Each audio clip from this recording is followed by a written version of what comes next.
How about now? Y'all hear me? Y'all hear me? Y'all hear me? Y'all hear me? Do you hear me now? Let me know in the chat. Let me know in the chat. Do y'all hear me?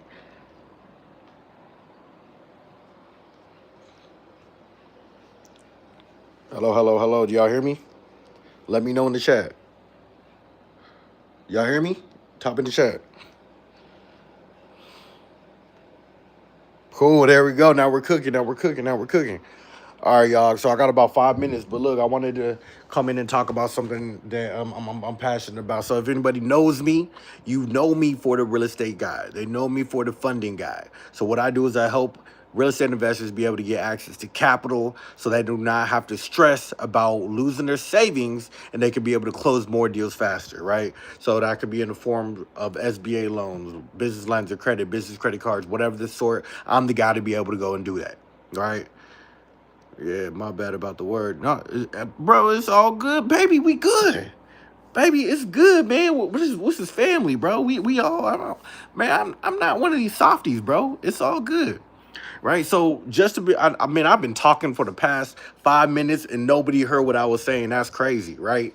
But so just to leave off where I wa- where I, what I was talking about. So I'm very active in the real estate community out here. So I know all the realtors, I know all the loan officers, I know the investors, and I actually run my own real estate meetup here in Fairfield, California, where I bring up all the top investors all throughout the Bay Area, where we talk about how to be able to buy, how to be able to sell, how to be able to invest.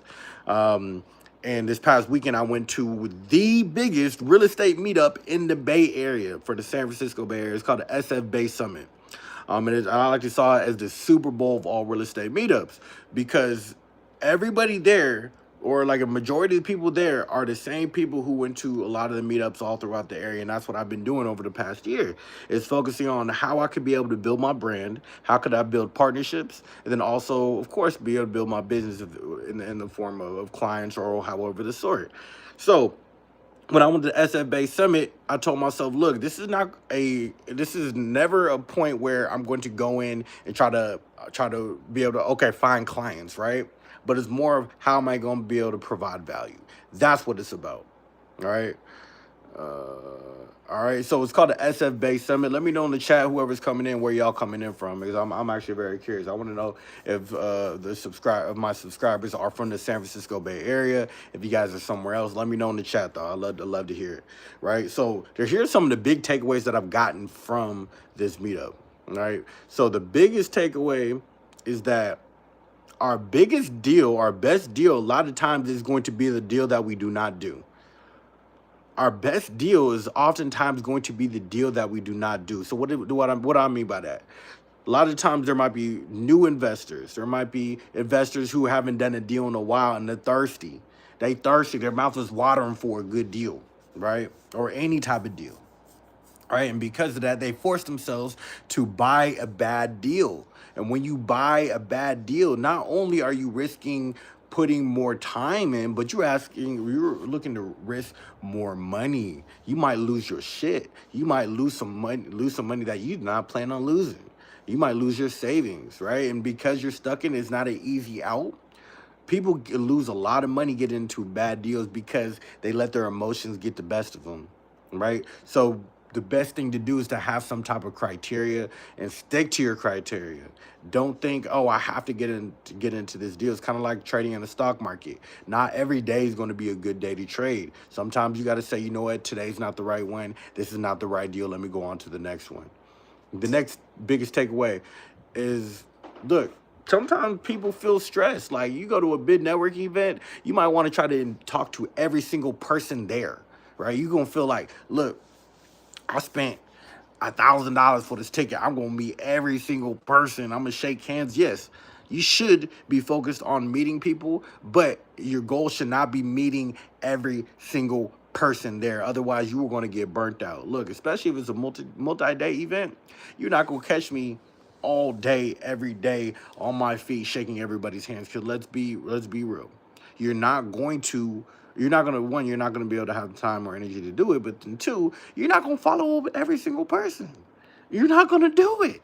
How many times have you got home from a meetup or a networking event and you have you got all these cards that you have not followed up?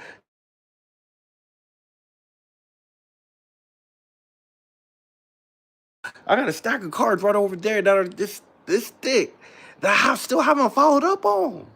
It's crazy, right? So this is what my goal is. And you going to any networking event is going to take a lot of time, a lot of energy. So what I do is I go to the networking event with in mind I'm going to find three people. I'm going to find three people that I know I can follow up with later that could be able to help grow my business or I could help grow their business. Three people.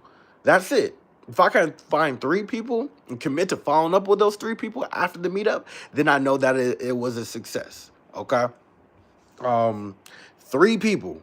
Three people. Next, another real estate tip I've got.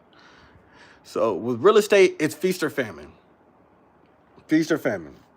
There gonna be times when you gonna make a lot of money, and there's times when the market is slow, right?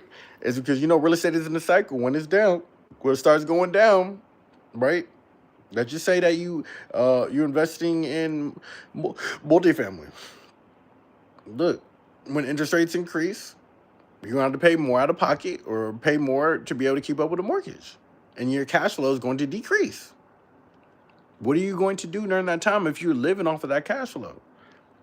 Learn a different trade, learn a different skill within real estate. We're talking about learn how to be able to be a realtor, be a loan officer, learn how to flip, do the quick flips. That's one thing a lot of people do is they learn the skill of flipping so that in the quick 3, 4, 5 month cycles, so they're able to get in a deal, get out, get in, get out, get in, get out, get in, get out. Right. So now their cash flow is moving a lot faster during times where they might be in multifamily or they might be in mobile home parks. They might be in other deals where they're not making as much money because it's part of that cycle where it's starting to go down. Right? It's best to learn how to be able to make some money in another type of way. And now finally, when you go to a real estate meetup, we have to come in the mindset of look, not what can I get from this, but who can I connect the next person I meet with? Who can I connect them to? That's where you're going to be able to get the most value from. Going to a meetup saying like, hey, I want to be able to find a client. I'm going to shake some hands until I find a client. Yes, by doing that, talking to 100 people, you might be able to find one, right? But you're going to be seen as a shark. You're going to be seen as somebody who's probably not the best networker, right? And you're not going to be, no one's going to want to talk to you again, right? You're going to cut off a lot of your opportunities. But if you go in thinking the next person that I meet, what are they looking for? How do I provide value? And how can I connect them to somebody else that's going to help them get to their goals faster? That's the mindset I go into every connection that I meet, right? And whenever I do that and I'm successfully able to connect them to somebody else, guess who they're going to remember? Yes, they're going to remember the person I introduced them to, but they're also going to remember, oh, you know what? Julian became valuable to my life. Now I'm indebted. Right. And now they're indebted for life. Right. They're always going to remember that. Now, so whenever I go to them and say, hey, ask like, hey, do you have this? I heard you're hosting this event. Can I get on? Can I get a booth? Can I get an opportunity to speak on stage? Guess who they're going to be more indebted to and think about you more often and have there's more of a chance that they're going to rock with you. Is that person is going to be with me. Okay. So those are the big takeaways. Those are the 4 takeaways. I'm probably gonna redo this. Probably gonna make a post about this, but I just encourage you guys, like, go out and meet people, whether it's in real estate, whether it's in tech, whether that's in cooking, whether that's in homemaking, whatever your niche is, start going out and meeting some other people because we can't be stuck behind the screen, y'all. So look, I want to talk to y'all later. If y'all got any questions, let me know. You can find me on YouTube. You can find me on J Talks Credit or on Instagram, JAYTALKS Credit. Yeah, guys. I'll see y'all next time.